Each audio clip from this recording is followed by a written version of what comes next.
Ça va. Bonjour. Nous allons parler aujourd'hui de quelque chose qui pourra peut-être paraître un peu compliqué, mais qui n'est pas tant que ça. C'est la question de la vérité appliquée à moi-même et dans mes rapports avec les autres. Alors, quelle est la problématique? C'est en fait, qu'est-ce que je dois faire d'une vérité quelconque en moi? Comment est-ce que je peux la croire, la cultiver, l'intégrer?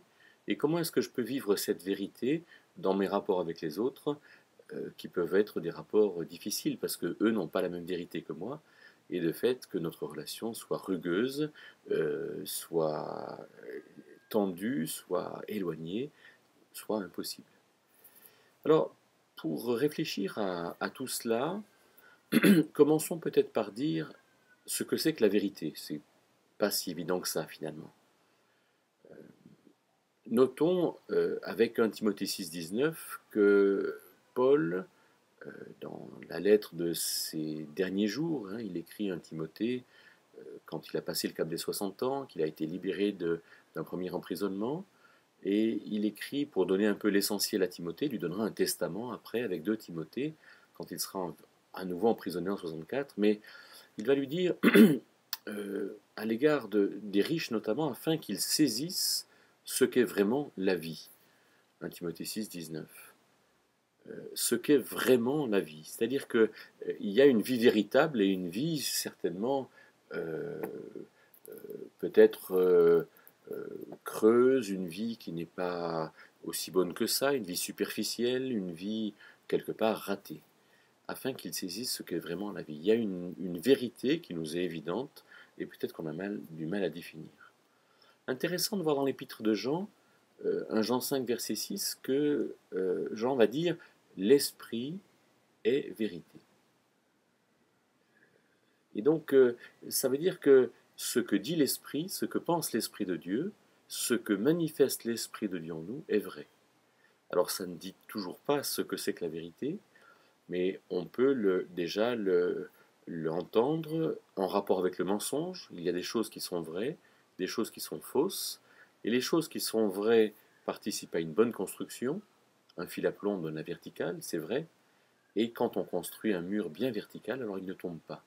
Tandis que quand on construit un mur incliné, alors il risque de tomber, et tout ce qui est mensonge en nous nous fait du mal. On a une idée de ce qui est vrai et de ce qui est faux. Le même Jean, en 1 Jean 5, verset 20, va dire de Jésus-Christ que lui est le Dieu véritable et la vie éternelle. Et donc, on peut entendre que la vérité, c'est ce dont nous avons besoin, c'est quelque chose qui est à la base de toute action, à la base de tout projet, à la base de toute réalité, et qui la définit comme bonne ou comme mauvaise. Un peu compliqué quand même. Mais on sait qu'on a besoin de la vérité. On sait qu'on a besoin de savoir comment tricoter un pull pour que le pull soit chaud, pratique, euh, esthétique également. La vérité est à la base de toute chose que nous voulons faire, et si nous la faisons selon la vérité, alors elle sera bien faite. Alors, qu'est-ce que c'est que la vérité en moi? Bien, Galates 6, versets 7 à 10, va nous dire que on ne se moque pas de Dieu et que ce qu'un homme sème, cela aussi il le récoltera. Alors si je sème la vérité, alors je vais récolter des bonnes choses. Si je sème le mensonge, je vais récolter des choses qui vont me faire du mal. Donc la vérité appliquée à moi, c'est que si je ne me donne pas les moyens de posséder, de m'approprier cette vérité, alors je n'en aurai pas les effets bénéfiques. La vérité doit être en moi. Je peux très bien savoir quelque chose, mais ne pas quelque part le croire. Si je fais ce que je crois être mal, ou que je crois être mensonge, alors certainement que je ne suis pas persuadé que cette chose-là est mensonge. Parce que si j'étais persuadé qu'elle est mensonge, alors je ne la ferais pas.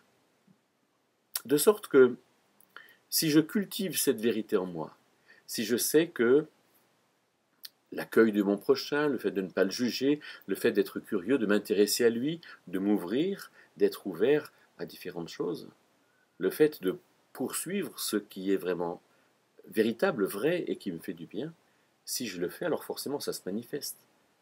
Quand je vais rencontrer quelqu'un, je vais être accueillant, lui sourire, m'intéresser à lui. La vérité en moi, c'est quelque chose que j'aurais cultivé intérieurement. Je ne peux pas, moi, penser vrai et dire faux. Ou dire vrai mais penser faux. C'est hypocrite. Mais c'est hypocrite et de plus, ce mensonge en moi, ce penser faux, finit par se voir parce que dans mes traits de visage, dans mon attitude, dans mes paroles, dans le choix des paroles, il va être évident que je n'aurai pas adhéré à la vérité, mais au mensonge. Quand je cherche à séduire, je ne cherche pas à aimer. Je cherche à ce que mon apparence soit brillante et à gagner quelque chose par mon apparence brillante. Alors, dernier point, comment est-ce que doit se faire mon rapport aux autres en fonction d'une vérité que je me serais fait propre, que je me serais faite propre, personnelle? Eh bien, je pourrais dire tout simplement que je peux tenir à la vérité à laquelle j'adhère, à laquelle je crois, et puis laisser l'autre avoir sa vérité. Laisser l'autre, finalement, marcher dans son chemin. Moi, je ne suis pas son juge, son censeur, son tuteur, celui qui est chargé de lui dire quelque chose. Mais j'ai aussi à faire attention aux opportunités, à faire attention à ce qui peut être une aide pour l'autre, en sachant aussi que l'autre peut être une aide pour moi. Et c'est là, quand cette relation est équilibrée, que ces opportunités de vivre une vie, une vérité appliquée à moi, mais appliquée aussi dans mes rapports aux autres, alors peut véritablement se faire.